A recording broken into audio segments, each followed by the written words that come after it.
Sister.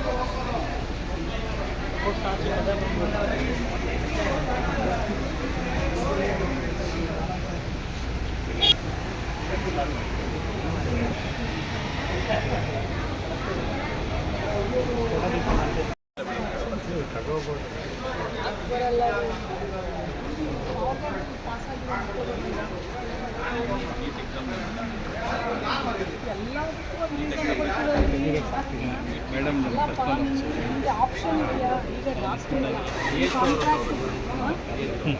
ಅವರಿಗೆಲ್ಲ options ಇದೆ. DHO ಆಗಿ ನಿಮಗೆ ಪರ್ಮನೆಂಟ್ ನೀವು ಮಾಡ್ಕೊಳ್ಳೋದ್ರೆ ಯಾವ್ದಾದ್ರು ಕಾಂಟ್ರಾಕ್ಟ್ ಬೇಸಿಸ್ ಎಲ್ಲರೂ ತೊಗೋಬೋದಲ್ವಾ?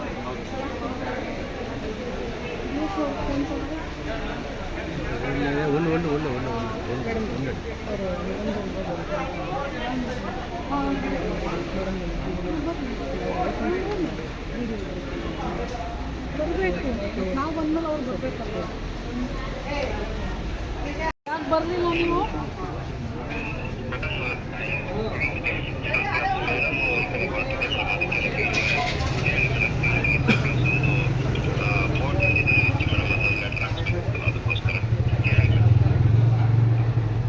ನಾನು ಬಂದಾಗ ನೀವು ಮುಖ್ಯವಾಗಿ ನೀವು ಇರಬೇಕು. DHO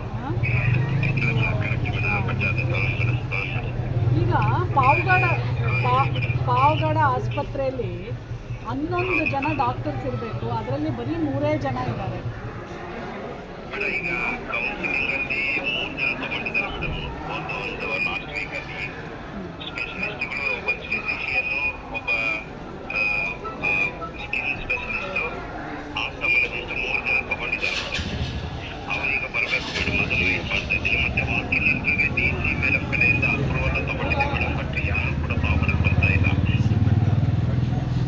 ಯಾರು ಬಂದೇ ಇಲ್ವಾ? ಆಯಿತು, ವಾಕಿಂಗ್ ಇಂಟರ್ವ್ಯೂಗೆ ನೀವು ಪೇಪರಲ್ಲಿ ಎಲ್ಲ ಅಡ್ವರ್ಟೈಸ್ಮೆಂಟ್ಸ್ ಕೊಟ್ಟಿದ್ದೀರಾ?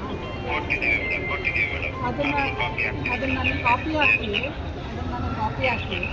ಈಗ 3 ಜನ ಡಾಕ್ಟರ್ಸ್ ಮಾತ್ರ ಇಲ್ಲಿ ಇರೋದ್ರಿಂದ ನೀವು ಪ್ರಿಯಾರಿಟಿ ತೊಗೊಂಡು ಮಾಡಬೇಕು. ಯಾಕಂದರೆ ನಿಮ್ಗೆ ಗೊತ್ತಿರಬೇಕು, ಇಲ್ಲೇ ತಾಯಂದಿರು ಎಲ್ಲ ಸಾವೆಲ್ಲ ಇದೇ ಆಸ್ಪತ್ರೆ ಅಲ್ವಾ ಆಗಿದ್ದು? ಹಾಂ, ಸೊ ಇದೆಲ್ಲ ನಿಮ್ಮ ಗಮನಕ್ಕಿಟ್ಟು ಪ್ರಿಯಾರಿಟಿಯನ್ನು ತಗೊಂಡು ಅಟ್ಲೀಸ್ಟ್ ಸರ್ಕಾರದಿಂದ ಅಪಾಯಿಂಟ್ ಆಗೋಕ್ಕೆ ಲೇಟ್ ಆದಾಗ, ಡಿಲೇ ಆದಾಗ ಕಾಂಟ್ರಾಕ್ಟ್ ಬೇಸಿಸ್ ಎಷ್ಟು ಜನ ಡಾಕ್ಟರ್ಸ್ನ ನೀವು ತಗೋಬೇಕಲ್ವಾ?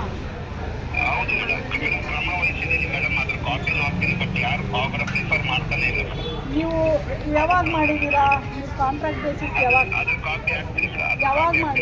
ಮಾಡಿದ್ದೀರಾ?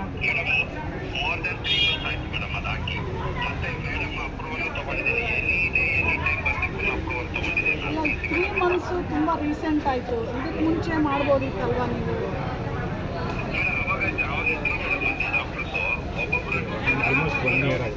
ಅಲ್ಲ, ಇಲ್ಲಿ ಆಲ್ಮೋಸ್ಟ್ 1 ಇಯರ್ ಬರೀ 3 ಜನ, ಇಡೀ ಇಷ್ಟೊಂದು ಸಾವಿರಾರು ಜನ ಪೇಷಂಟ್ಸ್ನ ಹೆಂಗೆ ನಡೆಸ್ತಾರೆ ಮಂಜುನಾಥ್ ಅವರೇ?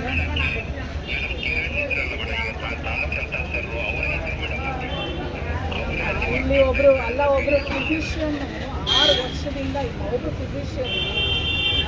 ನೀವು ಹೇಳ್ತೀರಾ ಬರೀ 3 ತಿಂಗಳಿಗೆ ಮುಂಚೆ ನೀವು ಕಾಂಟ್ರಾಕ್ಟ್ ಬೇಸಿಸ್ ಕರೀತೀರಾ. ಇದಕ್ಕೆ ಮುಂಚೆ ನೀವು ಯಾಕೆ ಎಫರ್ಟ್ ಹಾಕಲಿಲ್ಲ?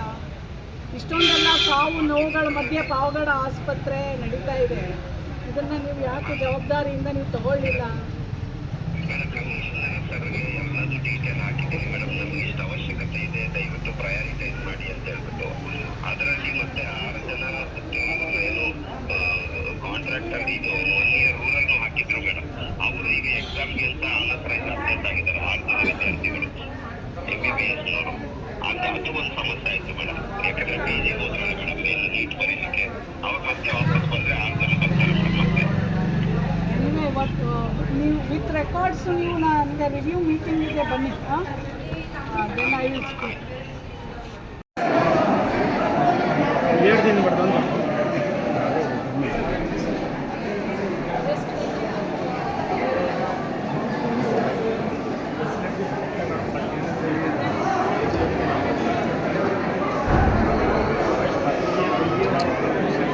ವಾಯ್ಸ್ ತಗೊಳ್ಳಿ.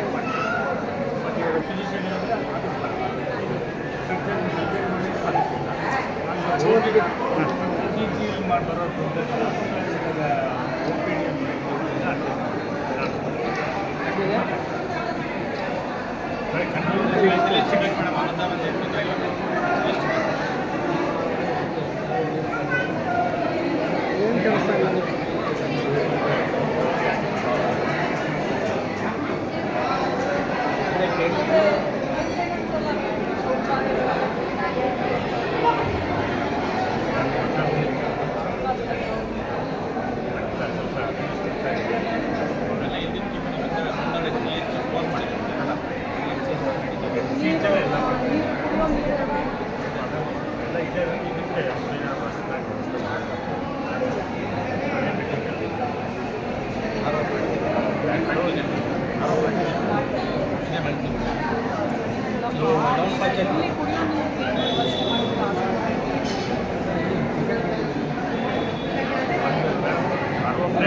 ಶಿಫ್ಟ್ ಮಾಡಿ ಅಂತ ಹೇಳಿ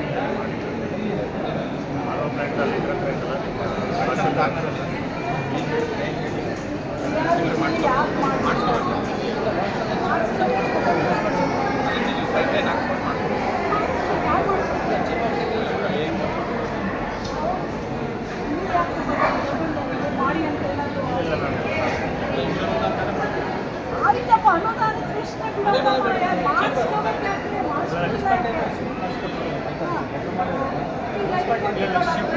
ಶಿಫ್ಟ್ ಮಾಡೋಕ್ಕೆ ಅವ್ರು ಏನಂತಾರೆ ಶಿಫ್ಟ್ ಮಾಡ್ತೀವಿ ಮತ್ತೆ ಅದಕ್ಕೆಲ್ಲ ಏನೇನು ಆಗುತ್ತೋ ಅದಕ್ಕೆ ಅಮೌಂಟ್ ಎಲ್ಲ ನೀವೇ ಬಂದಿದೆ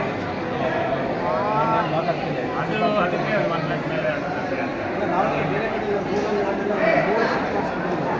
ಏನಾದರೂ ಮುಖ್ಯಮಂತ್ರಿಗಳ ಗಮನಕ್ಕೆ ಬಂದು ಸೀದಾ ಆಫೀಸರ್ ಸಸ್ಪೆಂಡ್ ಯಾಕೆಂದರೆ ಯಾದಗಿರಿಯಲ್ಲೆಲ್ಲ ಕಲುಷಿತ ನೀರಿನಿಂದ ಸಾವನ್ನು ಅಪ್ಪಿದ್ದಾರೆ. You should be very very careful about the drinking water you provide in the hospital.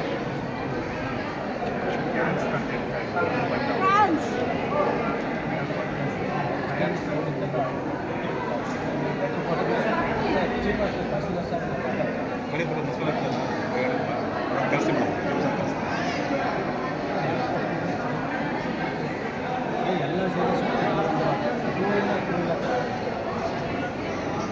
ಪರವಾಗಿಲ್ಲ, ಲ್ಯಾಕ್ ಪ್ರಶ್ನೆ ಇಲ್ಲ, ನೀವು ಮಾಡಬೇಕಲ್ಲ, ಅದು ಇಂಪಾರ್ಟೆಂಟ್ ಅಲ್ವಾ? ಇಷ್ಟು ದೊಡ್ಡ ಆಸ್ಪತ್ರೆ, ಸಾವಿರಾರು ಜನ ಪೇಷಂಟ್, ಕುಡಿಯೋ ನೀರು ವ್ಯವಸ್ಥೆ ಇಲ್ಲ ಅಂತ ಹೇಳ್ತೀವಿ.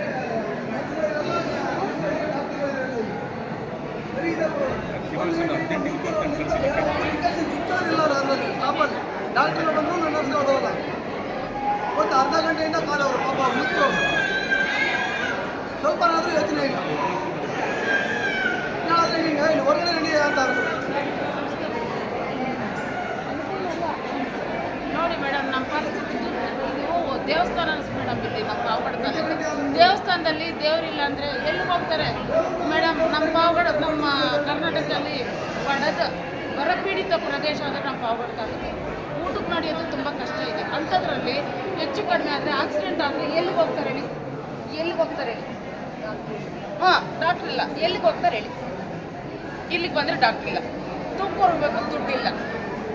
ನೀವು ಹೇಳಿ ಮೇಡಮ್, ನಿಮ್ಮನ್ನು ಕೇಳ್ಕೊಳ್ತೀವಿ, ತುಂಬ ಕಷ್ಟ.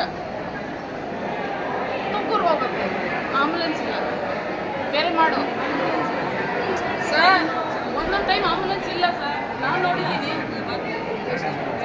ಅದೇ ಅಲ್ಲ, ಇಲ್ಲ ಅಂದರೆ ಬೇರೆ ವೆಹಿಕಲ್ ಮಾಡ್ಕೊಂಡು ಹೋಗಿ, ದುಡ್ಡಿಲ್ಲ ಸರ್.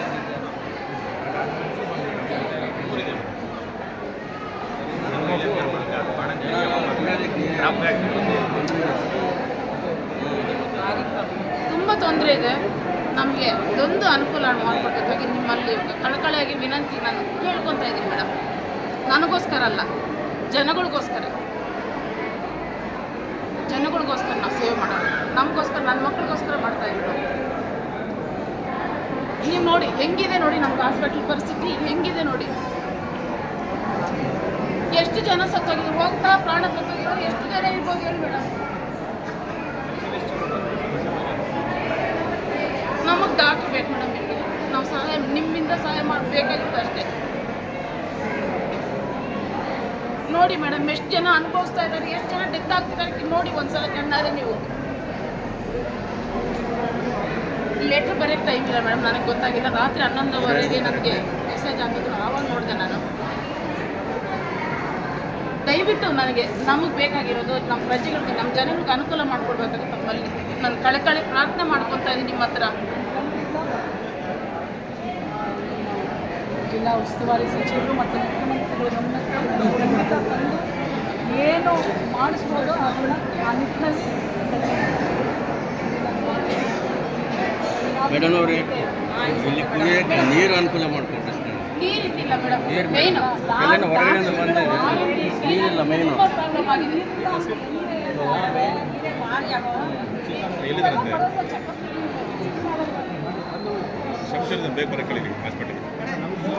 ಮೈನು ಮೇಡಮ್ ಇಲ್ಲಿದೆ ಬೇಗ ಬೇಗ ಕರ್ಸು ನಮ್ಮ ಚಿವರ್ಸ ಕರ್ಸ ನೀರಿಗೋಸ್ಕರ ನೀರಿಲ್ಲ ಮೇಡಮ್. ನೀರು ಬೇಕಾದ್ರೆ ಕೊಂಡ್ಕೊಂಡು ಕುಡೀರಿ. ಪ್ರಾಣ ಹೋದ್ರೆ ಮನುಷ್ಯ ತರೋಕ್ಕಾಗಲ್ಲ ಮೇಡಮ್. ಒಂದ್ಸಲ ಪ್ರಾಣ ಹೋದ್ರೆ ಮತ್ತೆ ತಗೊಳಕ್ಕಾಗಲ್ಲ. ನಮ್ಮಲ್ಲಿ ಕೆಳಗೆ ನೀರಿರೋದು ಕೊಂಡ್ಕೊಂಡು ಕುಡಿಯೋದು ಹಂಗಿದೆ ಪರಿಸ್ಥಿತಿ. ಅಂದರೆ ಯಾರ ಹತ್ರ ಹೇಳ್ಕೋಬೇಕೋ ಗೊತ್ತಾಗಲ್ಲ.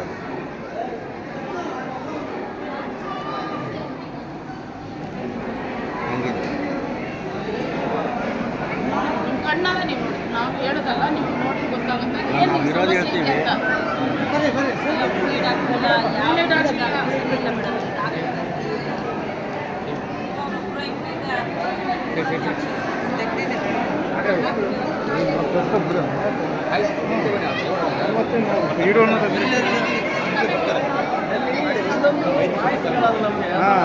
ಅದೊಂದು ದೊಡ್ಡ ಹಿಂಸೆ. ಮೈನ್ ಪಾಯಿಂಟ್ ಇರ್ತಾರೆ.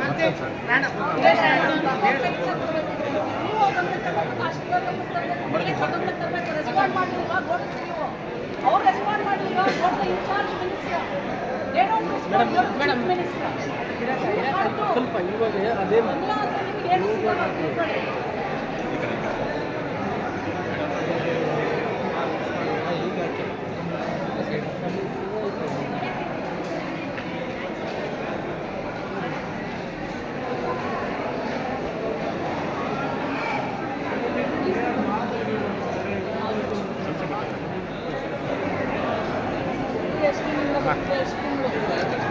ಸೇರಿದ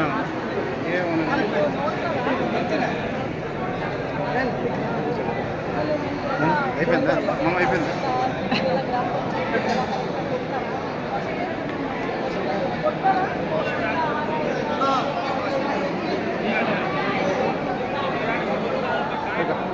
ఫోటో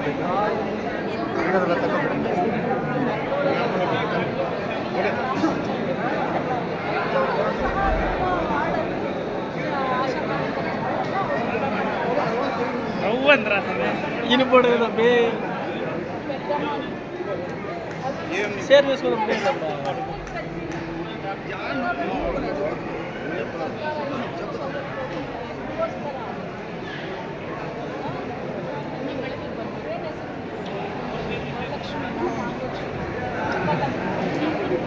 ಎಷ್ಟು ವಯಸ್ಸು ಅಂದರೆ ನನ್ನ ಮಗನ ವಯಸ್ಸು, ನನ್ನ ಮಗನ 21 ವರ್ಷ, ನನ್ನ ಮಗಳ ವಯಸ್ಸು ಆರೋಗ್ಯ ನೋಡ್ಕೊಂಡು ತಾಯಿ ಡೆಲಿವರಿ ಇದೆ.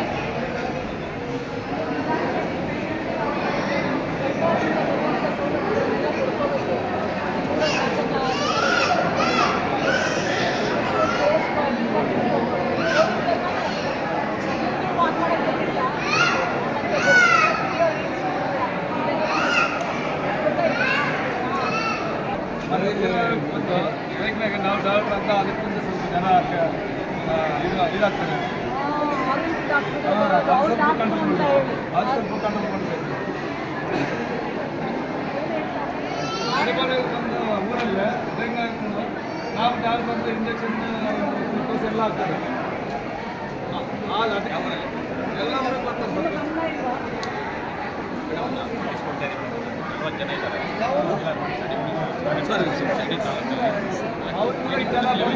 ಬರ್ತಾರೆ ಬೇರೆ ಕಡೆ ಪ್ರೈವೇಟ್ ಯಾರು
ಡ್ಯೂಟಿ ಮಾಡ್ತೀವಿ.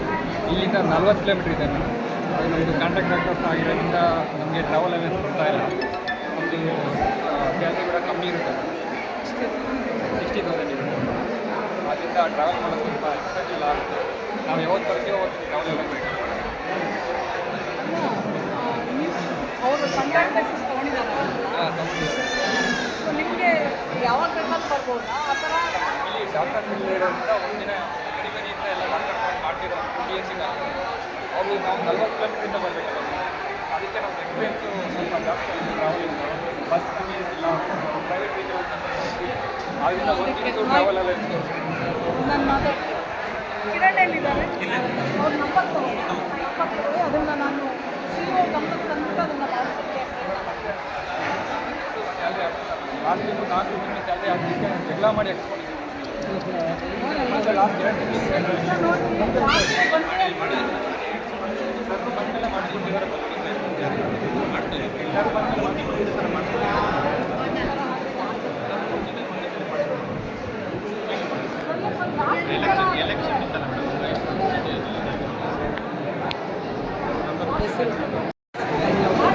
ಮಾಡಲ್ಲ ಏನು ಮಾಡ್ತಾರೆ ಅವ್ರಿಗೆ ಮಾಡಿದ್ದೀವಿ. ಮಾಡಿಸ್ಕೋಬೇಕು. 2 ವರ್ಷದಿಂದ ಬಿಲ್ಡಿಂಗ್ ಮಾತ್ರ ಚೆನ್ನಾಗಿದೆ, ಡಾಕ್ಟ್ರುಗಳಿಲ್ಲ. ಇಲ್ಲಿ ಪಾವಗಡ ತಾಲೂಕು ಫ್ಲೋರೈಡ್ ಅಂತ ಎಲ್ಲರಿಗೂ ಗೊತ್ತಿದೆ. ಫ್ಲೋರೈಡಿಂದ ಎಷ್ಟು ಜನಕ್ಕೆ ಕೀಲು ಮೂಳೆ ಇದೆಲ್ಲ ಪ್ರಾಬ್ಲಮ್ ಇದೆ ಎಲ್ಲರಿಗೂ ಗೊತ್ತಿದೆ. ಇಷ್ಟು ಗೊತ್ತಿದ್ರೂ ಮೇಜರಾಗಿ ಇಲ್ಲಿ ಬೋನ್ ಸ್ಪೆಷಲಿಸ್ಟ್ ಇರ್ತಾರೆ, ಅವರಿಲ್ಲ. 1 ತಿಂಗಳಲ್ಲಿ ನಾವೇ ನಾನು ಗಮನಿಸ್ತಾ ಇರ್ತೀನಿ, ನಾನು ಸೋಷಿಯಲ್ ವರ್ಕ್ ಗಮನಿಸ್ತಾ ಇರ್ತೀನಿ. 1 ತಿಂಗಳಲ್ಲಿ 100-120 ಡೆಲಿವರೀಸ್ ಆಗ್ತಾ ಇದ್ದೀವಿ. ನರ್ಸಿಂಗ್ ಹೋಮ್ಗಳು ಅವಾಗ ತಪ್ಪಿತ್ತು, ಭಾಳ ಚೆನ್ನಾಗಿ ಹಿಂದೆ ಇರ್ತಕ್ಕಂಥದ್ದು ಮೇಂಟೆನೆನ್ಸ್ ಮಾಡ್ಕೊಂಡು ಹೋಗಿದ್ದೀವಿ. ಇಲ್ಲಿ ಏನೇನು ಸಮಸ್ಯೆಗಳಾಗ್ತಾವೋ ಗೊತ್ತಿಲ್ಲ, ಏನೇನೋ ಕಾರಣಗಳಿಂದನೇ ಕೆಲಸ ಮಾಡೋದು ಸಮೇತ ಬಿಟ್ಟೋಗ್ಬಿಟ್ಟಾರೆ. ಈವರೆಗೂ ಯಾರೂ ಬಂದಿಲ್ಲ. ಈಗೇನಾಗಿದೆ, ನರ್ಸಿಂಗ್ ಹೋಮ್ ಮನಾಪಲಿ ಮಾಡ್ಕೊಬಿಟ್ಟಿದೆ. ಒಂದು ಡೆಲಿವರಿಗೆ 25ರಿಂದ 30, 50, 70, 80ವರೆಗೂ ಹೋಗ್ತಾ ಇದೆ. ಇಲ್ಲಿ ಆರಾಮಾಗಿ ಆಗ್ತಾಯಿತ್ತು, ಭಾಳ ಚೆನ್ನಾಗೂ ಹೋಗ್ತಾ ಇದೆ. ಈ ಪರಿಸ್ಥಿತಿ ಸರಿ ಹೋಗ್ಬೇಕಂದ್ರೆ ಈ 2 ಮೇಜರ್ ಇದೆ ಮೇಡಮ್.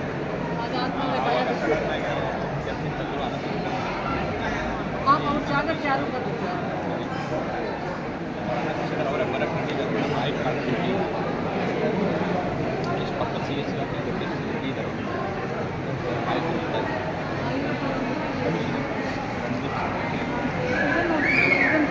Very very important.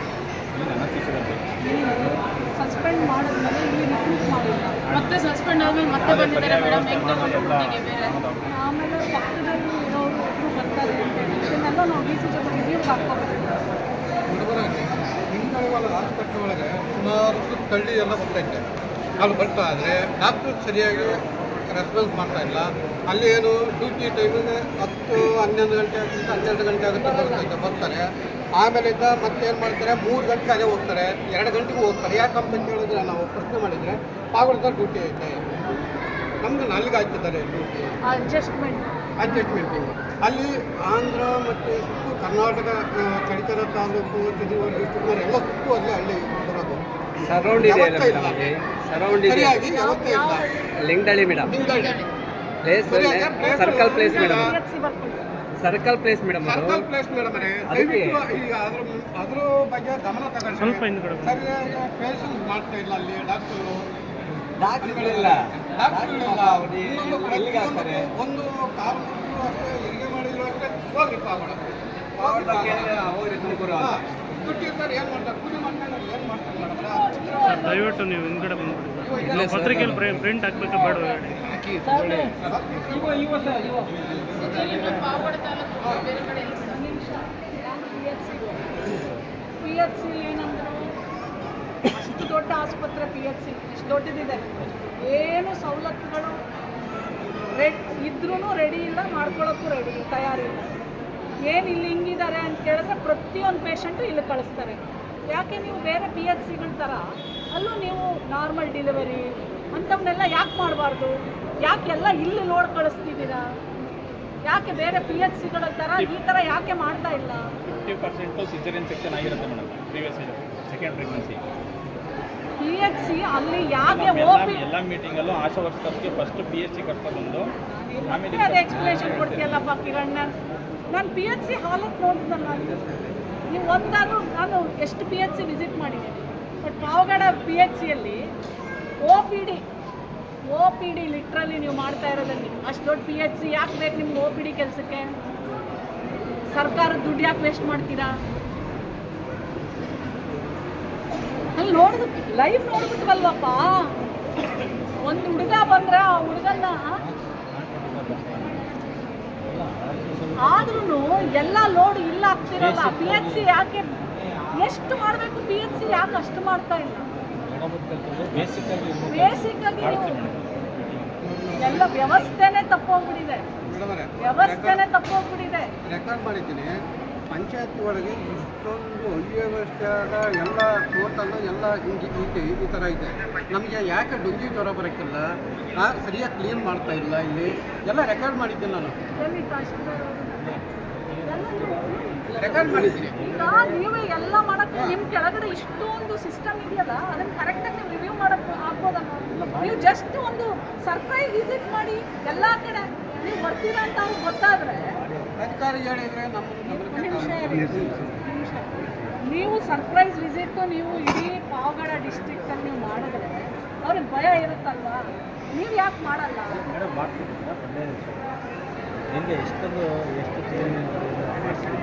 ಅಲ್ಲ ನೀವು ತೋರಿಸ್ಬೋದು. ನೀವು ರೆಸ್ಪಾನ್ಸಿಬಿಲಿಟಿ ಏನು ಮಾಡಬೇಕು ಅಂದರೆ, ನೀವು PDO ನೋಡಿದ್ರಲ್ಲ, ಇನ್ನು ಅಂಥ PDO ಇಟ್ಕೊಂಡು ಹೆಂಗೆ ಕೆಲಸ ಮಾಡ್ತೀರಾ ನೀವು? ಅದರ್ವೈಸ್ ಆಲ್ PDOs ಆರ್ ಎಲ್ಲ ಕಡೆನೂ ಆಲ್ಮೋಸ್ಟ್ ನಾವು ಸಂತೋಷಕ್ಕೆ ನಾವು ಕ್ಲೀನಿಂಗ್ ಮಾಡ್ತೀವಿ, ಫಾಗಿಂಗ್ ಮಾಡ್ತೀವಿ.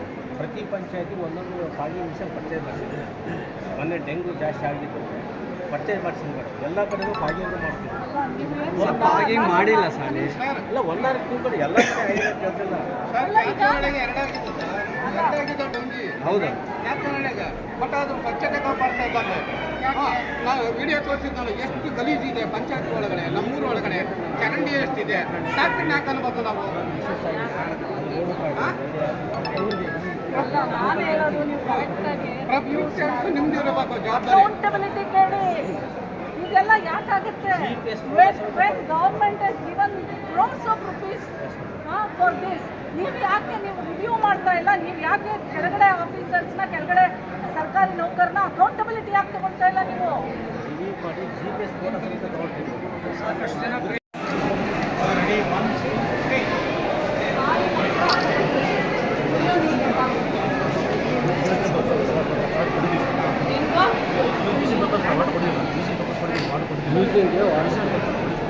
ಕುಡಿಯೋ ನೀರಿಲ್ಲ ಅಷ್ಟು ಮಾತ್ರ ಹೇಳಿ.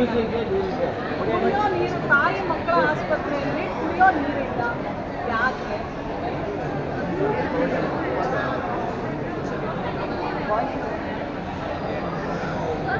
ನನಗೆ ಪ್ರಾವಿಷನ್ ಇಲ್ಲ ಅಂತಾರಲ್ಲಪ್ಪ. ಸರ್ವೇಲಿ ಯಾರು ಮಾತಾಡ್ತಾರಿಲ್ಲ ಮೇಡಮ್. ನಿಮಗೆ ಇಲ್ಲಿ ಕುಡಿಯೋ ನೀರಿನ ವ್ಯವಸ್ಥೆ ಮಾಡಲಿಕ್ಕೆ ಯಾವುದೇ ಪ್ರಾವಿಷನ್ ಇಲ್ವಾ? ಇಲ್ಲ. ಕುಡಿಯೋ ನೀರು ಕೊಡೋಂಗೆ ಇಲ್ವಾ ಆಸ್ಪತ್ರೆಗೆ? ಹಾಂ, ತಗೋಬೇಕು. ಯಾರು ಬೇಡ ಅಂತಿದ್ದಾರೆ? ಸರ್ಕಾರ ಬೇಡ ಅಂತಿದ್ಯಾ? ಮತ್ತೆ ಯಾಕೆ ತಗೊಂಡಿಲ್ಲ?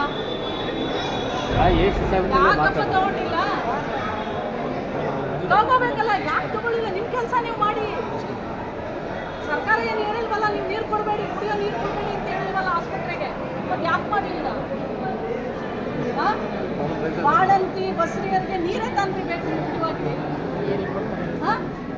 ಚಿಕ್ಕ ಇದರಲ್ಲಿ ನೀವು ಮತ್ತೆ ಏನು ಮಗು ಚೆನ್ನಾಗಿದ್ದಾರೆ.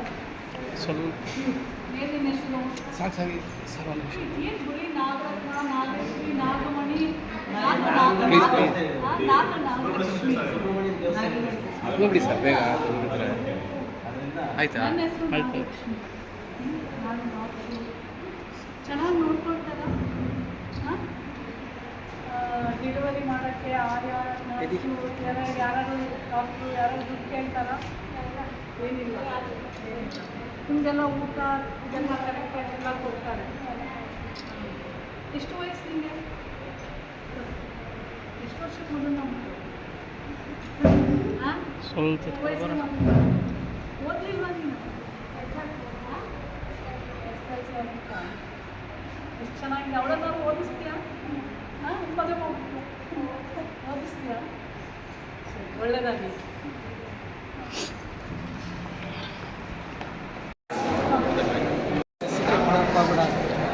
ಇದೆಲ್ಲ ನೋಡಿದ್ರೆ ಏನು ಲಾಸ್ಟ್ ಅಲ್ಲಿ ಹೊರಗಡೆ ಮತ್ತೆ ಜನ ದಂಬಿ ಆಗಿಬಿಡ್ತದೆ ಕೆಳಗೆ ಜಾಸ್ತಿ. ಇವತ್ತು ಪಾವಗಡದಲ್ಲಿ ನಾನು ಭಾಳ ದಿನಗಳಿಂದ ಪಾವಗಡಕ್ಕೆ ಬರಬೇಕು ಅಂತ,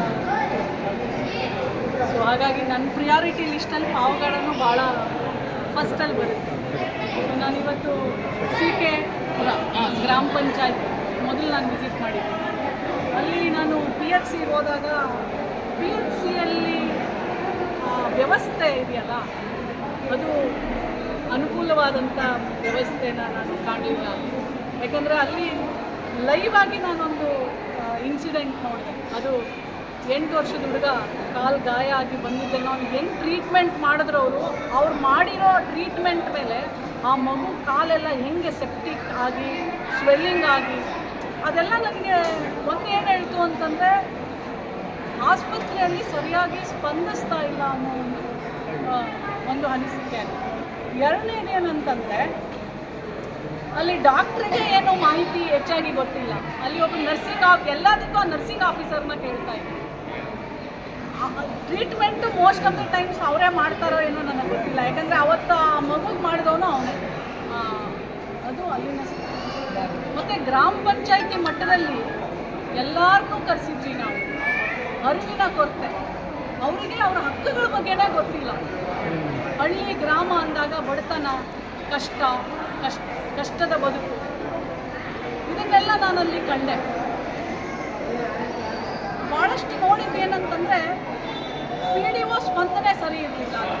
ಪ್ರತಿಯೊಬ್ಬರೂ ಯಾರೂ ಒಬ್ಬರು ಪಾಸಿಟಿವ್ ಆಗಿ ಮಾತಾಡಲೇ ಇಲ್ಲ ಅವ್ರ ಬಗ್ಗೆ. ಅದಾದಮೇಲೆ ಅಲ್ಲಿ ಒಂದು ಹೆಣ್ಣುಮಗಳು ವೇದಿಕೆ ಮೇಲೆ ಬಂದು, ನಾನು ಕಾಂಪಿಟೇಟಿವ್ ಎಕ್ಸಾಮ್ ತೊಗೋಬೇಕು ಮೇಡಮ್, ನಾವು ಬಡವರು, ನಮಗೆ ಓದೋಕ್ಕೆ ಅವಕಾಶ ಇಲ್ಲ, ಬಟ್ ಗ್ರಾಮ ಪಂಚಾಯತಿ ಮಟ್ಟದಲ್ಲಿ ಡಿಜಿಟಲ್ ಲೈಬ್ರರಿಗೆ ಅವಕಾಶ ಇದೆ. ಅಂದರೆ ಸಿಟಿ ಥರನೇ ಮಕ್ಕಳಿಗೆ ಎಲ್ಲನೂ ಸಿಗಬೇಕು. ಕಂಪ್ಯೂಟರ್ ಅವ್ರು ಓಪನ್ ಮಾಡಿದ್ರೆ ಅವ್ರಿಗೆಲ್ಲ ಮಾಹಿತಿ ಸಿಗಬೇಕು. ಗ್ರಾಮೀಣ ಭಾಗದ ಮಕ್ಕಳು ಚೆನ್ನಾಗಿ ಓದಬೇಕು ಅನ್ನೋ ಒಂದು ಕಾರಣದಿಂದ ಸರ್ಕಾರ ಗ್ರಾಮೀಣ ಭಾಗದ ಮಕ್ಕಳಿಗೆ ಡಿಜಿಟಲ್ ಲೈಬ್ರರಿ ಸ್ಯಾಂಕ್ಷನ್ ಮಾಡಿದೆ. ಆ ಹೆಣ್ಣುಮಗಳು ಬಂದು ಸ್ಟೇಜ್ ಮೇಲೆ ನಾನು ಕಾಂಪಿಟೇಟಿವ್ ಎಕ್ಸಾಮ್ ತೊಗೋಬೇಕು ಮೇಡಮ್, ನಾನಿಲ್ಲಿ ಗ್ರಂಥಾಲಯಕ್ಕೆ ಹೋದಾಗ ಯಾವಾಗಲೂ ಬಂದಿಟ್ಟಿರ್ತಾರೆ. ನಮ್ಮ ಅಮ್ಮ ಗಲಾಟೆ ಮಾಡಿದ್ದಕ್ಕೆ 2 ದಿನ ಓಪನ್ ಇಟ್ಟಿದ್ರು. ನಾನು ಹೋದರೆ ಕಸ, ಧೂಳು, ಕಂಪ್ಯೂಟರ್ ಇಲ್ಲ, ಡಿಜಿಟಲ್ ಲೈಬ್ರರಿ ಅಂತ ಹೇಳ್ತಾರೆ. ನೀವು ಹೋಗಲೇಬೇಕು ಅಂದಾಗ ನನಗೂ ಅದು ಅನ್ನಿಸ್ತು. ಯಾಕಂದರೆ ಒಂದು ಗ್ರಾಮೀಣ ಭಾಗದಿಂದ ಒಂದು ಹಳ್ಳಿಯಲ್ಲಿ ಓದಂಥ ಹೆಣ್ಣುಮಕ್ಕಳು ಎಸ್ಪೆಷಲಿ ಕಾಂಪಿಟೇಟಿವ್ ಎಕ್ಸಾಮ್ಸ್ ತೊಗೊಂಡು ಅಧಿಕಾರಿಗಳಾಗ್ತೀವಿ, ಆಫೀಸರ್ಸ್ ಆಗ್ತೀವಿ ಅಂದಾಗ ಅದು ಸರ್ಕಾರದ ಕನಸು ಸಹ ಅಲ್ವಾ. ಸೊ ನಾನಲ್ಲಿ ಹೋದೆ ಲೈಬ್ರರಿಗೆ. ನಾವಲ್ಲಿ ಲೈಬ್ರರಿ ನೋಡಲಿಲ್ಲ, ಅಲ್ಲಿ ಕಸದ ತೊಟ್ಟಿ ನೋಡಿದ್ವಿ, ಒಂಥರ ಸ್ಟೋರ್ ರೂಮ್ ಥರ ಡಂಪ್ ಮಾಡಿರೋದು ನೋಡಿದ್ವಿ. ಡಿಜಿಟಲ್ ಲೈಬ್ರರಿ ಅಂತಂದು ಕಂಪ್ಯೂಟ್ರ್ ಇಲ್ಲ, ಎಲ್ಲೋಯ್ತಪ್ಪ ಕಂಪ್ಯೂಟ್ರು ಅಂತಂದರೆ ಹಿಂದೆ PDO ಕಂಪ್ಯೂಟ್ರಿಗೋಸ್ಕರ ದುಡ್ಡು ತೊಗೊಂಡು ಕಂಪ್ಯೂಟ್ರ್ ತರಲಾದೆ ಏನೋ ದುರುಪಯೋಗ ಪಡಿಸ್ಕೊಂಡ್ಬಿಟ್ಟಿದ್ದಾರೆ, ಅವನಿಗೆ ಸಸ್ಪೆಂಡ್ ಮಾಡಿದ್ದೀವಿ ಅಂತ ನಮ್ಮ EO ಹೇಳಿ. ಆ್ಯಕ್ಚುಲಿ ಅದು ಲೈಬ್ರರಿನೂ ಅಲ್ಲ, ಒಂದು ಸಣ್ಣ ರೂಮ್ನ ಹಂಗೆ ತೋರಿಸ್ಬಿಟ್ಟಿದ್ದಾರೆ ಅವರ ಅನುಕೂಲಕ್ಕೆ. ಆ್ಯಕ್ಚುಲಿ ಎದುರುಗಡೆ ಭಾಳ ದೊಡ್ಡ ಮಟ್ಟಕ್ಕೆ ಲೈಬ್ರರಿಗೆ ಜಾಗ ಕೊಟ್ಟಿದ್ದಾರೆ. ಇವಾಗ EO ಮತ್ತು ತಹಶೀಲ್ದಾರ್ ಅವರು ನನಗೆ ಹೇಳಿದ್ದಾರೆ, ಪ್ರತಿಯೊಂದು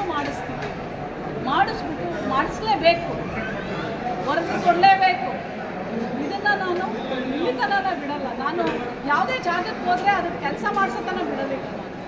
ಇದನ್ನು ಜಿಲ್ಲಾ ಉಸ್ತುವಾರಿ ಸಚಿವರಿಗೂ ಮತ್ತು ಕನ್ಸರ್ನ್ಡ್ ಮಿನಿಸ್ಟ್ರುಗಳಿಗೂ ಮತ್ತು ಮುಖ್ಯಮಂತ್ರಿಗಳು ಮತ್ತು ಇಲ್ಲಿ ನಾನು ಹಾಸ್ಪಿಟ್ಲಿಗೆ ಬಂದಾಗ ದೊಡ್ಡ ದುರಂತ ನೋಡಿದ್ದು ಕುಡಿಯೋ ನೀರಿಲ್ಲ. ಅಲ್ಲಿ ಪೇಷಂಟ್ ಹೇಳ್ತಾ ಇದ್ರು, ಮೇಡಮ್ ಕುಡಿಯೋಕ್ಕೆ ನೀರಿಲ್ಲ, ಹೊರಗೆ ಹೋಗಬೇಕು, ಕುಡಿಯೋ ನೀರು ತರಬೇಕು. ಮತ್ತು ಇದು ತಾಯಿ ಮಗುವಿನ ಆಸ್ಪತ್ರೆ. ತಾಯಿ ಮತ್ತು ಮಕ್ಕಳ ಆಸ್ಪತ್ರೆಯಲ್ಲಿ ನೀವು ಕುಡಿಯೋ ನೀರು ಕೊಡಲಿಲ್ಲ ಅಂತಂದರೆ ಏನು ಸಿಂಪಲ್. ಬಟ್ ಹೌದು, ಡಾಕ್ಟ್ರು ಹೇಳಿದ್ರು ನನಗೆ, ಮೇಡಮ್ ನಾವು ಇರೋದೇ 3 ಜನ ಪೇಷಂಟ್ಗಳು, ಒಂದು ದಿನಕ್ಕೆ 800 OPD, 3 ಜನ ಡಾಕ್ಟ್ರು, ಅವ್ರ ಮೇಲೆ ಎಷ್ಟು ಸ್ಟ್ರೆಸ್ ಲೆವೆಲ್ಸ್ ಇರುತ್ತೆ ನೋಡಿ. ಅವ್ರು 3 ಜನ ಡಾಕ್ಟ್ರು ಏನಂತ ಮಾಡ್ತಾರೆ, ಇಷ್ಟನ್ನ ಮಾಡ್ತಾ ಇದ್ದಾರಲ್ಲ, ಅದೇ ನಾನು ನಿಜ ಹೇಳ್ತೀನಿ, ಅದು ಗ್ರೇಟೇ.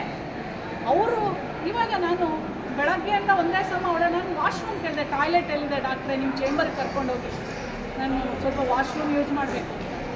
ಡಾಕ್ಟ್ರು ಹೇಳಿದ್ದು ಏನು ಗೊತ್ತಾ, ಮೇಡಮ್ ಒಂದು ಚೇಂಬರು ಇರೋ ಟಾಯ್ಲೆಟ್ ಇಲ್ಲ, ಎಲ್ಲಿ ಕರ್ಕೊಂಡು ಹೋಗ್ತೀರಂದರೆ OT ರೂಮಲ್ಲಿರೋ ಒಂದು ಬಾತ್ರೂಮ್ ಟಾಯ್ಲೆಟಿಗೆ ನನ್ನ ಕರ್ಕೊಂಡು ಹೋಗಿ, ಇದು ವ್ಯವಸ್ಥೆ ಅವರು. ನಾನು ಹೇಳೋದು ಇಷ್ಟೇ, ಡಾಕ್ಟ್ರುಗಳನ್ನು ಕಾಂಟ್ರಾಕ್ಟ್ ಬೇಸಿಸ್ ಯಾಕೆ ತೊಗೊಳ್ಳಿಲ್ಲ. ನಾನು ಆ್ಯಕ್ಚುಲಿ ಇವತ್ತು DHO ಇರಬೇಕು, ನಾವು 1 ವಾರಕ್ಕೆ ಮುಂಚೆನೇ TP ಕಳಿಸ್ತೀವಿ. ಆ್ಯಕ್ಚುಲಿ ನಾನು ಕಮಿಷನ್ ಚೇರ್ಪರ್ಸನ್ ಇರೋದ್ರಿಂದ ಅವರು ಜವಾಬ್ದಾರಿಯಿಂದ ಬರಬೇಕಾಗುತ್ತೆ, ನನಗೆ ಉತ್ತರಗಳನ್ನು ಕೊಡಬೇಕಾಗುತ್ತೆ. ಅವರೇನೋ ಕೋರ್ಟ್ ಕೇಸ್ ಇದೆ ಅಂತ ಹೇಳ್ತಾ ಇದ್ದಾರೆ, ಫೈನ್. ಕೇಳಿದಾಗ 3 ತಿಂಗಳ ಮುಂಚೆ ಕಾಂಟ್ರಾಕ್ಟ್ ಬೇಸಿಸ್ಗೆ ಅಪ್ಲೈ ಮಾಡಿದ್ದೀವಿ, ಯಾರೂ ಬರಲ್ಲ ಅಂತ ಹೇಳಿ. ಇಲ್ಲಿ ಒಂದು ಡಾಕ್ಟ್ರು ಬಂದರು, ಕಾಂಟ್ರಾಕ್ಟ್ ಬೇಸಿಸಲ್ಲಿ ಕೆಲಸ ಮಾಡ್ತಾ ಇರೋ ಡಾಕ್ಟ್ರು. ಅವ್ರು ಏನು ಹೇಳ್ತಾರೆ, ಮೇಡಮ್ ನಾನು ಬರ್ತೀನಿ, ಕಾಂಟ್ರಾಕ್ಟ್ ಬೇಸಿಸಲ್ಲಿ ಬಂದಿದ್ದೀನಿ, ನಾನು ಸಂಬಳ ಸರಿಯಾಗಿ ಕೊಡಲ್ಲ. ಸಂಬಳ ಕೊಡ್ತಾರೆ, ನಾವು 40 ಕಿಲೋಮೀಟ್ರಿಂದ ಬರ್ತೀನಿ, ನಾನು TAD ಯಾಕೆ ಕೊಡಿಸಿ. ಇಷ್ಟೇ. ಡಾಕ್ಟ್ರುಗಳಿಗೆ ಅವ್ರ ಖರ್ಚು ವೆಚ್ಚಗಳನ್ನ ಕರೆಕ್ಟಾಗಿ ನೋಡ್ಕೋಬೇಕು. ಯಾವುದೇ ಸರ್ಕಾರ ನಿಮಗೆ ಅವಶ್ಯಕತೆ ಇರೋದನ್ನು ಮಾಡಬೇಡಿ ಅಂತ ಯಾವುದೂ ಹೇಳಲ್ಲ. ಇಲ್ಲಿನ DC ಮತ್ತು CEO ಇದನ್ನು ಪ್ರಿಯಾರಿಟಿಗೆ ತಗೋಬೇಕು. ಇಲ್ಲಿ ಸಾಕಷ್ಟು ತಾಯಂದಿರು ಸತ್ತಿದ್ದಾರೆ, ಸಸ್ಪೆಂಡ್ ಮಾಡಿದ್ದೀರಾ ಇರೋ ಡಾಕ್ಟರ್ಸ್ನ, ಮಾಡಿದ್ದೀರಾ, ಮುಂದೆ ಏನು, ದಟ್ ಈಸ್ ಆಲ್ಸೋ ಇಂಪಾರ್ಟೆಂಟ್ ಅಲ್ಲ. ನೀವು ಇಡೀ ಜಿಲ್ಲೆಯ, ಇಡೀ ತಾಲೂಕಿನ, ಇಡೀ ಪಾವಗಡ ಜಿಲ್ಲೆಯ ಪೂರ್ತಿ ಭಾರನ ತಗೊಂಬಂದು ಇಲ್ಲೇ ಒಂದು ಆಸ್ಪತ್ರೆಗೆ ಹಾಕ್ಬಿಟ್ರೆ ಇರೋ 3 ಡಾಕ್ಟ್ರು ಹೇಗೆ ನಡೆಸ್ತಾರೆ ಅಲ್ವಾ? ಸೊ ಇದು ಇವತ್ತಿನ ವಸ್ತುಸ್ಥಿತಿ.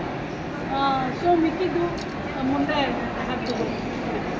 ಮೇಡಮ್, ಈಗ ಮಹಿಳಾ ಆಯೋಗದ ಅಧ್ಯಕ್ಷರಾಗಿ ತಾಯಿ ಮಕ್ಕಳ ಆಸ್ಪತ್ರೆಗೆ ನಿಮ್ಮ ಭೇಟಿ, ಈ ಭೇಟಿಯಿಂದ ಆಸ್ಪತ್ರೆಗೆ ಅಲ್ಲ ಇಡೀ ತಾಲೂಕಿನ ಮಹಿಳೆಯರಿಗೆ ಒಂದು ಭರವಸೆ ಮಾತನ್ನು ಹೇಳಿದೆ. ಇಲ್ಲಿ ಸಾಕಷ್ಟು ಸಮಸ್ಯೆಗಳಿವೆ, ವೈದ್ಯರ ಕೊರತೆ ಜಾಸ್ತಿ. ಪಾವಗಡ ಅಲ್ಲದೆ ಸುತ್ತಲೂ ಆಂಧ್ರ ಪ್ರದೇಶ ಕೂಡ ಇದೇ ಆಸ್ಪತ್ರೆಯನ್ನು ಬರ್ತಾರೆ, ನಂಬಿಕೊಂಡಿದೆ. ಅವ್ರಿಗೆ ಒಂದು ಇನ್ನೊಂದು ಏನಂದರೆ ದುರಂತ ನಾನು ನೋಡಿದ್ದು, ಈ ಕೆಲವೊಂದು ಕಡೆ ಈ ಥರ ಒಂದು ತಾಲೂಕು ಆಸ್ಪತ್ರೆ ಇದ್ದಾಗ PHCಗಳು ಇರ್ತಾವಲ್ಲ, ಅವನ್ನ ಆ್ಯಕ್ಚುಲಿ ಭಾಳ ವ್ಯವಸ್ಥಿತವಾಗಿ ಅದನ್ನು ಸ್ಟ್ರೆಂಥನ್ ಮಾಡ್ತಾರೆ. ಅದಕ್ಕೆ ಸ್ವಲ್ಪ ಸ್ಟ್ರೆಂತ್ ಮಾಡ್ತಾರೆ. ಅಂದರೆ ಈಗ ಡಿಲಿವರೀಸ್ ಬರೋದಾಗಲಿ, 1 ಡೇ ಅಡ್ಮಿಷನ್, ಎಮರ್ಜೆನ್ಸಿ ಮಾತ್ರ ನೀವು ತಾಲೂಕು ಆಸ್ಪತ್ರೆಗೆ ರೆಫರ್ ಮಾಡ್ಬೋದು. PHCನ ನೀವು ಆ ಮಟ್ಟಕ್ಕೆ ನೀವು ಸ್ಟ್ರೆಂಥನ್ ಮಾಡ್ಬೋದು. ಅದಕ್ಕೆ ನೀವು ಎಲ್ಲ ರೀತಿಯ ಸೌಕರ್ಯಗಳನ್ನು ಕೊಡ್ಬೋದು, ಒದಗಿಸ್ಬೋದು. ನಾನು ಹೇಳಿದ್ನಲ್ಲ, ನಾನು ಹೋಗಿದ್ದು PHCಯಲ್ಲಿ ಒಬ್ಬರು ನರ್ಸಿಂಗ್ ಹುಡುಗನ ನರ್ಸಿಂಗ್ ಹುಡುಗ ಆಪ್ರೇಟ್ ಮಾಡೋದು. ಆಪ್ರೇಟ್ ಏನೂ ಮಾಡಲ್ಲ. ಯಾರನ್ನ ಕೇಳಿದ್ರೆ ನಾಗರಾಜ್ ಅಂತ ಕೇಳ್ತಾರೆ. ಯಾಕೆ ಇದು PHCನೇ ನೀವು ಈ ಮಟ್ಟದಲ್ಲಿ ಇಟ್ಕೊಂಡಾಗ ನಾನು ಕೇಳಿದ್ರೆ ಅವ್ರಿಗೆ ಏನಮ್ಮ ಇಲ್ಲಿ ಅಲ್ಲಂತೂ ಎಷ್ಟು ಪೆಥೆಟಿಕ್ ಅಂದರೆ, ನಾನು ಕೇಳಿದೆ, ಯಾರೋ ಒಬ್ಬರು ಈಗ ಡೆಲಿವರಿ ಆಗ್ಬೇಕಂತ ಬಂದ್ಬಿಡ್ತಾರೆ, ಏನು ಮಾಡ್ತೀರಾ ಅಂತ ಕೇಳಿದೆ. ನಾವು ಪಾವಗಡಕ್ಕೆ ಕಳಿಸ್ತೀವಿ, ಪಾವಗಡಕ್ಕೆ ಕಳಿಸೋತನ ಏನಾಗ್ಬೋದು ತಾಯಿಗೆ? ಹೋಗ್ಲಿ ಎಮರ್ಜೆನ್ಸಿಗೆ ಒಂದು ಬೆಡ್ ಅಲ್ಲಿ ನೋಡಿದರೆ ಧೂಳು ಬಡ್ದು ಕೂತಿದೆ, ಅಲ್ಲಿ ಯಾರೂ ಹೋಗೋದೇ ಇಲ್ಲ. ಅಲ್ಲಿ ಈ ಥರ ವ್ಯವಸ್ಥೆ ಇರೋದ್ರಿಂದ ಇದನ್ನೆಲ್ಲ ನಾನು ಡಿಸ್ಟ್ರಿಕ್ಟ್ ರಿವ್ಯೂ ಮಾಡಿ DC, CEO, incharge minister and next chief minister ಬಯಸ್ತೇನೆ. ಖಂಡಿತ ಎಲ್ಲವನ್ನ ಸರಿ ಮಾಡುವ ನಿಟ್ಟಿನಲ್ಲಿ ನಾನು ಮಹಿಳಾ ಆಯೋಗದ ಅಧ್ಯಕ್ಷರು ಖಂಡಿತ ಹೋರಾಟ ಮಾಡ್ತೀನಿ. ನನಗೆ ಸಂಪೂರ್ಣ ಭರವಸೆ ಇದೆ. ಇದನ್ನೆಲ್ಲ ಎಷ್ಟು ದಿನ ಬೇಕು ನಿಮಗೆ?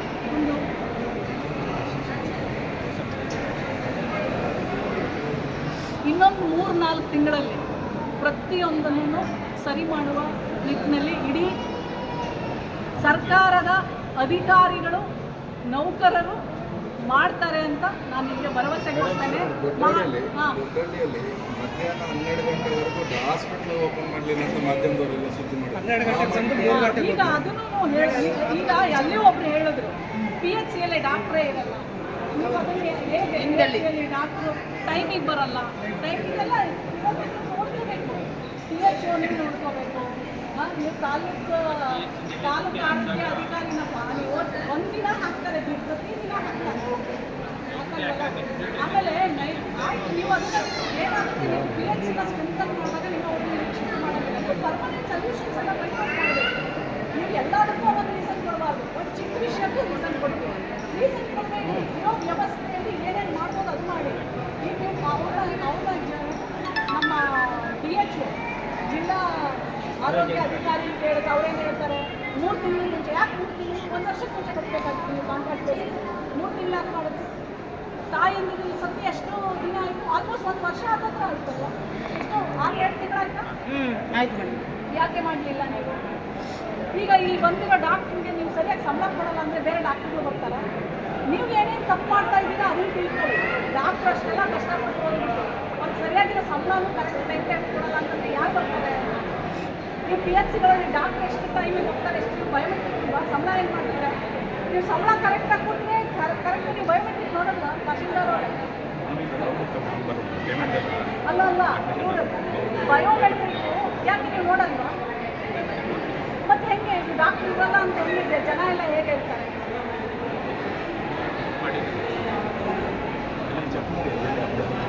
ಇದಕ್ಕೆಲ್ಲ ನಿಮಗೇನು ಇದಕ್ಕೆಲ್ಲ ಬೇರೆ ಏನು ಬೇಡ ಅಲ್ವಾ? ಈಗ ಸರ್ಕಾರ ಎಲ್ಲದಕ್ಕೂ ಸರ್ಕಾರ ದೂಷಿಸ್ತೀರಲ್ಲ. ಇದು ಚಿಕ್ಕ ಈ ವ್ಯವಸ್ಥೆನ ನೀವು ಸರಿ ಮಾಡೋದಕ್ಕೆ ಏನು ಬೇಕು? Doctor on time coming, doctor on time going, doctor has to care to treat. What do you want? Why it is not been done? ಒಂದು PHCಲಿ ಸಡನ್ನಾಗಿ ಹೆರಿಗೆ ಮಾಡೋ ಒಂದು ಅವಕಾಶ ಇಲ್ಲ. ಎಲ್ಲ ತಗೊಂಡ್ಬಂದಿದ್ರೆ ಇಲ್ಲೇನು ಮಾಡ್ತಾರೆ? 3 ಜನ ಡಾಕ್ಟರ್ ಡೈರೆಕ್ಟ್ ಪ್ರೈವೇಟ್ ಆಸ್ಪತ್ರೆಗೆ ನೀವು ಮಹಿಳಾ ಆಯೋಗ ಅಧ್ಯಕ್ಷರಾಗಿದ್ದೀರಾ, ಮತ್ತು ಸಂಪುಟದ ಅಧಿಕಾರಿನೂ ಆಗಿದ್ದೀರಾ. ಮತ್ತು ನೀವು ಬರಬೇಕಾದ್ರೆ ಕನಿಷ್ಠ ಪಕ್ಷ DC, AC, CEO, DHO ಇರಲಿಲ್ಲ, ಇರಲಿ ನಿಮ್ಮಿಂದ ಇಲ್ಲ. ನಿಮ್ಗೇನು ಅನಿಸುತ್ತೆ? ಆ್ಯಕ್ಚುಲಿ DHO ಇಲ್ಲ. ನಾನು ಬರೋಕ್ಕೆ ಮುಂಚೆನೇ ಹೇಳಿರ್ತೀನಿ, ಯಾರನ್ನು ನೀವು ಸಬ್ಸ್ಟಿಟ್ಯೂಟ್ ಕಳಿಸಬಾರ್ದು, ನೀವೇ ಬರಬೇಕು ಅಂತ. ಮತ್ತೆ ಅದು ನಿಮ್ಗೆ ಅನಿಸುತ್ತೆ? ನಾನು CEO ಮತ್ತು DC ಅವ್ರಿಗೆ ಕರೆದಿಲ್ಲ ನಾನು. ಯಾಕೆಂದರೆ ನಾನು ಇಡೀ ಪಾವುಗಳು ಆ್ಯಕ್ಚುಲಿ ಅವ್ರು ಬರ್ಬೋದು, ಅವರು ನಾನಿರೋ ಕಡೆ ಅವರೇ ಬರ್ಬೋದು, ಬಂದು ಚೆಕ್ ಮಾಡಿಕೊಂಡು ನನ್ನ ಜೊತೆನೇ ಅವ್ರು ವಿಸಿಟು ಆಗ್ಕೋಬೋದು. ಆಮೇಲೆ SP ಇಷ್ಟೆಲ್ಲ ನಾನು ರಿವ್ಯೂ ಮಾಡಿದ್ಮೇಲೆ ಅವ್ರ ಒಟ್ಟಿಗೆ ನನ್ನ ರಿವ್ಯೂ ಮೀಟಿಂಗ್ ನಡೆಯುತ್ತೆ. ಅದಕ್ಕೆಲ್ಲ ಅವರೇ ಉತ್ತರ ಕೊಡಬೇಕು. ಅಲ್ಲಿ ಉತ್ತರ ಅಲ್ಲಿ ಏನು ಸಿಗುತ್ತೆ ಅದು ಮುಖ್ಯಮಂತ್ರಿಗಳಿಗೆ ಹೋಗುತ್ತೆ. ಅದಾದಮೇಲೆ ಎಲ್ಲ ನೀವು ರಿಯಾಕ್ಷನ್ಸ್ ನೋಡ್ತೀವಿ.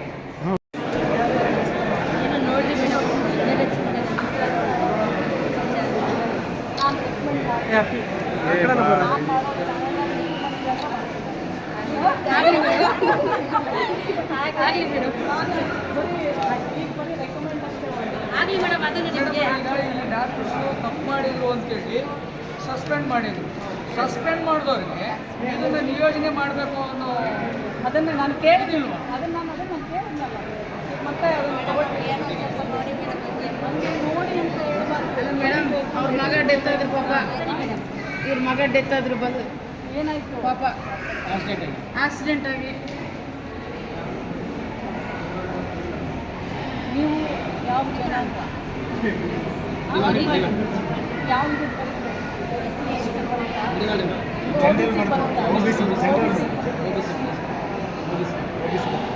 ನಿಮಗೆ ಆ ಥರ ಎಲ್ಲ ಇದ್ದಾಗ ಫೆಸಿಲಿಟೀಸ್ ಎಲ್ಲ ಸರ್ಕಾರದಿಂದ ನಾವು ತಗೋಬೇಕು. ಯಾಕೆ ನಾನು ಕೇಳ್ತೀನಿ ಅಂದರೆ SC STಗಳಿಗೆಲ್ಲ ಭಾಳಷ್ಟು ಸೌಲಭ್ಯ ಇದೆ, ಅದಕ್ಕೋಸ್ಕರ ಕೇಳ್ತೀನಿ. ನನಗೆ ಜಾತಿ ನಮಗೆಲ್ಲ ಒಂದೇ, ಎಲ್ಲ ಹೆಣ್ಮಕ್ಳು ಚೆನ್ನಾಗಿದೆ. ನೀವು ಯಾವಾಗ ಕೇಳಬೇಕಾದ್ರೆ ಒಂದು ಯಾಕಂದರೆ ಹೋದಾಗ ನಾವು ಅದನ್ನೆಲ್ಲ ತೊಗೊಂಡು ರಿಪ್ಲೈ ಮಾಡ್ತೀವಿ. ನಮ್ಗೆ ಈ ಥರ ಏನು ಮಾಡ್ತೀರಾ, ಇದನ್ನು ಮಾಡಬೇಕಾ, ಅದನ್ನು ರೆಕಮೆಂಡ್ ಮಾಡ್ತೀವಿ. ನನ್ನ ಹೆಸರೇನು ಅಂತ ಇಡೀ ತಾಲೂಕಿಗೆ ಭಾಳ ಕೆಟ್ಟ ಹೆಸರು ಬರ್ತಿದೆ. ನೀವು ಸರಿ ಇಲ್ಲ. ನಿಮಗೆ ಕೊಟ್ಟಿರೋ ಒಂದು ಏನಂತಾರಲ್ಲ ಫೆಸಿಲಿಟೀಸ್ನ ನೀವು ಯೂಸ್ ಮಾಡ್ಕೊಂಡು ತಗೋಬೇಕು. ಯಾರು ನಿಮ್ಗೆ ತಗೋಬೇಡಿ. ಆಗದೆ ಇರೋದನ್ನ ಬಿಟ್ಬಿಡಿ. ಆಗಾದ್ರೂ ನೀವು ಮಾಡಲಿಲ್ಲ ಅಂತಂದರೆ ಏನಿದು ತಪ್ಪಲ್ವಾ? ಮತ್ತೆ ತುಂಬ ಥ್ಯಾಂಕ್ಸ್ ನಿಮಗೆ. ಇಷ್ಟು ಮಾತ್ರ ಹೆಣ್ಮಕ್ಳಿಗೆ ನಮಗೆ ತುಂಬ ಸಂತೋಷ ಆಯಿತು. ದೇವತೆನೇ ನೀವು ಎಲ್ಲ ನಿಮ್ಮ ಟೀಚರ್ಸೇ ಟ್ರೈನ್ ಆಗಬೇಕು. ಆಮೇಲೆ ಅದು ಬಿ ಎಡ್ ಒಬ್ಬರು ವಾರ್ಡನ್ ಒಬ್ಬರ ಜೊತೆ ಇಲ್ಲಿದ್ದಾರೆ ಮತ್ತು ಅದು ಈ ಥರ ಹಾಸ್ಟೆಲ್ ಸ್ಮಾರ್ಟ್ ಕ್ಲಾಸ್ ಯೂಸ್ ಮಾಡ್ತಾ ಇಲ್ಲ. ಇದೊಂದೇ ಇರೋದು, ಬೇರೆ ಅಷ್ಟೊಂದು ಸೌಲಭ್ಯ ಇಲ್ಲ. ಅದೇನು ಇಲ್ಲಿ ಇಷ್ಟು ಬೇರೆ ಯಾಕಿಲ್ಲ, ಇಲ್ಲಿ ಹಾಕಿದೆ. ಅದು ಕಂಪ್ಯೂಟರ್ ಕ್ಲಾಸ್ ಅಂತ ಇದೊಂದಕ್ಕೆ ಸೆಕ್ಷನ್ ಆಗಿದೆ ಮ್ಯಾಮ್, ಅದಕ್ಕೊಂದು ನೆಕ್ಸ್ಟ್ ಆಗುತ್ತೆ. ಎಲ್ಲದಕ್ಕೂ ಮಾಡ್ತಾರೆ, ಹಂಗೇನಿರಲ್ಲ, ಎಲ್ಲದಕ್ಕೂ ಮಾಡ್ತಾರೆ. ಒಂದು ಮಾಡಿದ್ದಾರೆ ತಾಲೂಕಿಗೆ ಈಗ ಸದ್ಯಕ್ಕೆ ನಿಮಗೆ ಕೊಟ್ಟಿದ್ರೆ ನೀವು ಯೂಸ್ ಮಾಡ್ತಾ ಇಲ್ಲ, ದುಡ್ಡು ಕೊಟ್ಟು ಸೂಪರ್ ಆಗಿ ಮಾಡಿ ಮೇಕಪ್ ಮಾಡಿ ಇಟ್ಬಿಟ್ಟಿದ್ದೀರಾ. ಇದೆಲ್ಲ ಮಾಡ್ತೀವಿ. That is not the explanation. ಮಕ್ಕಳಿಗೆ ನೀವು ಒಂದು ಪಿಕ್ಚರ್ ತೋರಿಸಿ ಎಷ್ಟು ನೆನಪಿಟ್ಕೋತಾರೆ, ಅದೇ ನೀವು ಓದ್ಬಿಟ್ಟು ಹೇಳ್ರಿ, ಸುಮ್ಮನೆ ಕೇಳ್ರಿ ಎಷ್ಟು ನೆನಪಿಟ್ಕೋತಾರೆ. Why smart class given? Why government has spent crores of rupees on smart class for the people, for the students? No less than any private schools, private colleges, no less than any city colleges, city facilities. ಅಲ್ವಾ? ಮತ್ತೆ ಹೇಳ್ಕೊಡ್ಬೇಕು, ನಿಮ್ಮ ಟೀಚರ್ಸ್ಗೆಲ್ಲ train ಮಾಡಿ. ಮಕ್ಕಳಿಗೆ ಹೇಳ್ಕೊಡಕ್ಕೆ ಏನು ಕಲ್ತ್ಕೊಳ್ಳೋದು, ಹೆಂಗೆ ನೀವು class ಹೆಂಗೆ ಪ್ರಿಪೇರ್ ಮಾಡಬೇಕು, ನೀವು ಯಾವ ಥರ PPT ರೆಡಿ ಮಾಡ್ಕೋಬೇಕು, PPT ಪ್ರೆಸೆಂಟೇಷನ್ ನೀವು ಎಲ್ಲ ಟೀಚರ್ ಇವಾಗ with the technology you have to move. Why then ಯಾಕೆ ಡಿಜಿಟಲ್ ಕ್ಲಾಸ್ ಮಾಡಿಸಿದ್ದಾರೆ ಹೇಳಿ ನೋಡೋಣ. ಈ ಕ್ಲಾಸ್ ಮಾಡಿರೋದೇ ನಮ್ಮ ಮಕ್ಕಳು ಯಾವುದ್ರಲ್ಲೂ ಕಮ್ಮಿ ಇರಬಾರ್ದು. ಮೊದಲು ವರ್ಷ 2 ವರ್ಷ ಬಿಟ್ಟು ಹೊರಗಡೆ ಲಿಸ್ಟ್ ತಂದುಬಿಟ್ಟು ಮಾಡಿಸ್ತಾ ಇದ್ದೀನಿ. ಈಗ ಅದು ಅವ್ರಿಗೆ ನಮ್ಗೆ ಸವಲತ್ತು ಇದ್ದದ್ದು ಸ್ವಲ್ಪ ನಿಲ್ಲಿಸಿ. ನೀವೆಲ್ಲ ಹೊರಗಡೆ ಇರಿ, ನನ್ನ ಮಕ್ಕಳ ಜೊತೆ ಮಾತಾಡ್ತೀನಿ. ನಾನು ಬೇಸಿಕಲಿ ಡಾಕ್ಟ್ರು ಮತ್ತು ಮಹಿಳಾ ಆಯೋಗದ ಅಧ್ಯಕ್ಷೆ. ಮಹಿಳಾ ಆಯೋಗ ಅಂತಂದರೆ ಮಹಿಳೆಯರ ಹಕ್ಕುಗಳಿಗೋಸ್ಕರ ಫೈಟ್ ಮಾಡುವಂಥ, ಕೊಡಿಸುವಂಥ, ರೆಕಮೆಂಡ್ ಮಾಡುವಂಥ ಒಂದು ಆಯೋಗ. It's a constitutional post under government of Karnataka. ಸರಿನಾ? ಸೊ ನಾನು ಯಾಕೆ ಬಂದಿದ್ದೀನಿ ನಿಮ್ಮ ಜೊತೆ ಮಾತಾಡೋಕ್ಕೆ ಅಂದರೆ, ಈ ಸ್ಮಾರ್ಟ್ ಕ್ಲಾಸ್ ರೆಡಿಯಾಗಿ ಎಷ್ಟು ದಿನ ಆಯಿತು? ಬರೋಕ್ಕೆ ಮುಂಚೆ ಅಂದರೆ ಎಷ್ಟು ವರ್ಷ? ನಾವು ಇಲ್ಲಿದ್ದು 4 ವರ್ಷ ಆಯಿತು. 4 ವರ್ಷಕ್ಕೆ ಮುಂಚೆನೇ ಸ್ಮಾರ್ಟ್ ಕ್ಲಾಸ್ ರೆಡಿಯಾಗಿದೆ. ಯಾವತ್ತಾದರೂ ಯೂಸ್ ಮಾಡಿದ್ದಾರೆ ಇದನ್ನು? ಮಾಡಿಲ್ಲ. ಇದನ್ನು ಯಾಕೆ ಕಳಿಸಿದ್ದಾರೆ? ನೀವು ಯಾರಿಗಿಂತ ಕಮ್ಮಿ ಇಲ್ಲ. ನಮ್ಮ ಸರ್ಕಾರಿ ವಸತಿ ಶಾಲೆಯಲ್ಲಿ ಓದ್ತಾ ಇರುವಂಥ ನೀವೆಲ್ಲರೂ ಯಾರಿಗಿಂತ ಕಮ್ಮಿ ಏನಿಲ್ಲ. ಹೊರಗಡೆ ಹೆಂಗೆ ಮಕ್ಕಳಿಗೆ ಡಿಜಿಟಲ್ ಕಂಪ್ಯೂಟರ್ ಸಿಸ್ಟಮ್ ಎಲ್ಲ ಫೆಸಿಲಿಟಿ ಸಿಗುತ್ತೆ, ಅದು ನಿಮಗೂ ಸಿಗಬೇಕು ಅಂತ ಹೇಳಿ ಸರ್ಕಾರ ಇದಕ್ಕೆ ಕೋಟ್ಯಾಂತರ ರೂಪಾಯಿ ಬಡ್ಜೆಟ್ ಇಟ್ಟು ನಿಮ್ಗಳಿಗೆ ಕಳಿಸುತ್ತೆ. ಅದನ್ನು ಇಷ್ಟು ಚೆನ್ನಾಗಿ ಮಾಡಿದ್ದಾರೆ ಇದನ್ನು. ಆಯಿತಾ? ಇದು ಹೆಂಗಿದೆ ಅಂತಂದರೆ, ಛತ್ರ ಬುಕ್ ಮಾಡೋದು, ಛತ್ರನ ಫುಲ್ಲು ಶೃಂಗಾರ ಮಾಡೋದು, ಅಲ್ಲಿ ಮದುವೆ ಮಾಡ್ಕೊಳ್ಳೋಕೆ ಗಂಡು ಎಣ್ಣೆ ಇಲ್ಲ. ಚೆನ್ನಾಗಿ ಕಾಣುತ್ತಾ? ಕೇಳಕ್ಕೆ ಚೆನ್ನಾಗಿ ಕಾಣುತ್ತಾ? ಅದಕ್ಕೋಸ್ಕರ ನಮ್ಮ ಮಕ್ಕಳು ಕಾಂಪಿಟೇಟಿವ್ಸ್ನಲ್ಲಿ ಎಕ್ಸಾಮ್ಸು ಯಾವುದೇ ತಗೊಳ್ಳಿ, ನಮ್ಮ ವಸತಿ ಶಾಲೆ ಮಕ್ಕಳಿಗೆ ಯಾವುದೇ ಥರದ್ದು ಕಡಿಮೆ ಆಗಬಾರ್ದು ಅಂತೇಳಿ ಸರ್ಕಾರ ಈ ಸವಲತ್ತುಗಳನ್ನು ಕೊಟ್ಟಿರೋದು. ಇಲ್ಲಿ ಬೇಜಾರಾಗಿದ್ದು ನನಗೇನಂತಂದರೆ, ಅದೇ ಹೇಳದ್ನಲ್ಲ, ಛತ್ರನ ಶೃಂಗಾರ ಮಾಡಿದ್ದಾರೆ, ಹೆಣ್ಣು ಗಂಡಿಲ್ಲ. ಆ ಥರ ಇದನ್ನು ನೀಟಾಗಿ ಎಲ್ಲ ಲಕ್ಷಾಂತರ ಕೋಟ್ಯಾಂತರ ರೂಪಾಯಿ, ಇಡೀ ಕರ್ನಾಟಕ ಅಂತಂದರೆ ಕೋಟ್ಯಾಂತರ ರೂಪಾಯಿ ಕೊಟ್ಟಿರುತ್ತೆ ಸರ್ಕಾರ. ಅಲ್ಲಿ ಮಾಡ್ತಾರೆ ಅಂತ ಅವ್ರು ಅಂದ್ಕೊಂಡಿರ್ತಾರೆ, ಇಲ್ಲಿ ಮಾಡದೇ ಇರೋದು ಭಾಳ ದುರಂತ. ನಿಮ್ಗೆಲ್ಲರಿಗೂ ನಾನು ಹೇಳೋದು ಏನು ಗೊತ್ತಾ, ಇದೆಲ್ಲ ನಿಮ್ಮ ಹಕ್ಕುಗಳು, ನೀವು ತಿಳ್ಕೋಬೇಕು. ಅಲ್ಲಿ ತನಿಖಾ ಅಧಿಕಾರಿಗಳ ಪಟ್ಟಿ ಅಂತ ಇದೆ. ಎಷ್ಟು ಜನ ಓದಿದ್ದೀರಾ ಮೆಸ್ಸಲ್ಲಿ? ಪವಿತ್ರ, ಎಷ್ಟು ಜನ ಓದಿದ್ದೀರಾ? ಮೆಸ್ಸಲ್ಲಿ ಒಂದು ತನಿಖಾಧಿಕಾರಿಗಳು ಅಂತ ಒಂದು ಪಟ್ಟಿ ಇದೆ ತಾನೇ? ಎಷ್ಟು ಜನ ಓದಿದ್ದೀರಾ? ಯಾರ್ಯಾರಿದ್ದಾರೆ ಅಂತ ಒಬ್ಬರಾದ್ರೂ ಕೈ ಎತ್ತಿ. ಒಬ್ಬರು ಇಲ್ವಲ್ಲಪ್ಪ. ಮತ್ತು ನಿಮ್ಮ ಹಕ್ಕುಗಳು ಹೆಂಗೆ ತಿಳ್ಕೊತೀರಾ?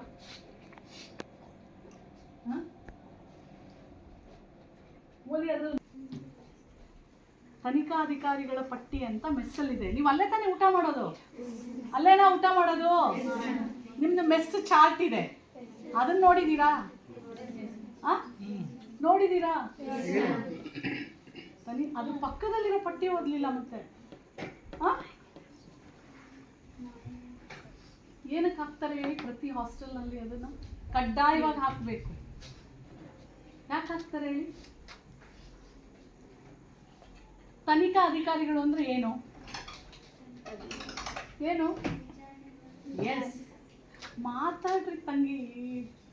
ಮಾತಾಡಲಿಲ್ಲ ಅಂತಂದರೆ ನಿಮ್ಗೆ ಏನು ಸಿಗಲ್ಲ ತಿಳ್ಕೊಳ್ಳಿ ಲೈಫಲ್ಲಿ. ಮಾತಾಡಬೇಕು. You need to speak up. ಕೇಳಿಸ್ಕೊತಾರೋ ಬಿಡ್ತಾರೋ, at least you speak up. You have to speak, then they will here.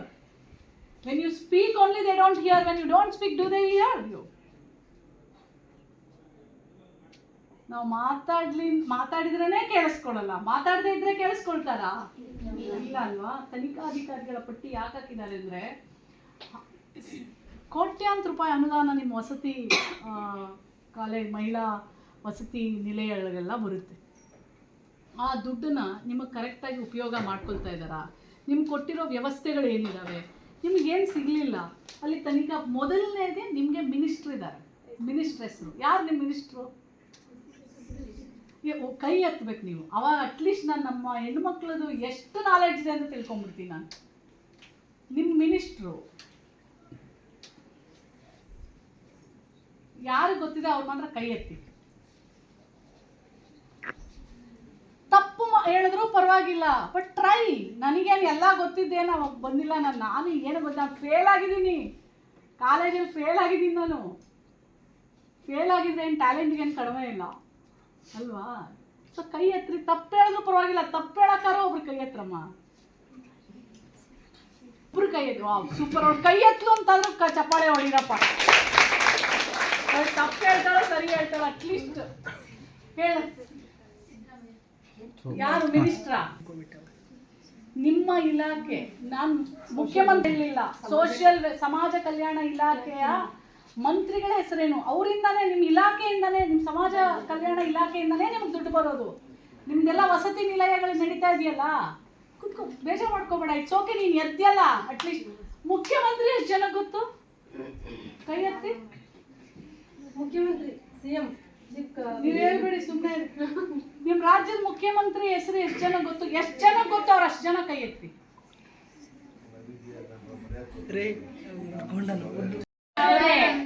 Yediyurappa ಇರ್ಬೇಕು. ಇಷ್ಟೊಂದು ಅನ್ಅವೇರ್ನೆಸ್ ಇರಬಾರ್ದು. ನೀವೆಲ್ಲ ಹಾಸ್ಟೆಲಿಗೆ ಬಂದು ಓದೋ ಮಕ್ಕಳು ಎಷ್ಟು ಸ್ಮಾರ್ಟ್ ಇರಬೇಕು ಗೊತ್ತಾ? You have to be smart. You should know everything. You should know your rights. You should know your all these things. ನಿಮ್ಮ ಹಕ್ಕುಗಳನ್ನು ನೀವು ತಿಳ್ಕೋಬೇಕು. ನಿಮ್ಗೆ ಎಲ್ಲಿಂದ ದುಡ್ಡು ಬರ್ತಾ ಇದೆ, ಎಷ್ಟು ಬರ್ತಾ ಇದೆ, ಏನಕ್ಕೆ ಬರ್ತಾ ಇದೆ, ಇದೆಲ್ಲ ಯಾರ್ದು? ಇದೆಲ್ಲ ಜನರದು. ಸರ್ಕಾರ ಯಾರು? ಸರ್ಕಾರ ಅಂದರೆ ಯಾರು? ಜನ. ಜನ ಅಂದರೆ ಯಾರು? ನೀವು. ನಿಮ್ಮಿಂದ ನಿಮಗೆ ಬರ್ತಾ ಇರೋದು. ಹಾಂ, ತಿಳ್ಕೊತೀರಾ? ಇನ್ಮೇಲಾದರೂ ತಿಳ್ಕೊತೀರಾ? ಫಸ್ಟ್ ಕೆಲಸ ನೀವೇನು ಮಾಡಬೇಕು? ತನಿಖಾ ಪಟ್ಟಿಯಲ್ಲಿರೋ ಹೆಸರುಗಳನ್ನು ಓದಬೇಕು. ನಾ ಬರ್ತೀನಿ ಮತ್ತೆ. ಓಕೆ, ನೀವೆಲ್ಲ ಹುಟ್ಟಿರೋದೇ ಹೋರಾಟ ಮಾಡ್ತಾ ಇರೋ ಒಂದು ಜನಾಂಗದಲ್ಲಿ, ಹೌದಾ ಇಲ್ವಾ? ಮತ್ತೆ ಹಿಂಗಿರ್ತೀರಾ ನೀವು? ಹಿಂಗಿದ್ರೆ ಹೆಂಗೆ ತಂಗಿ?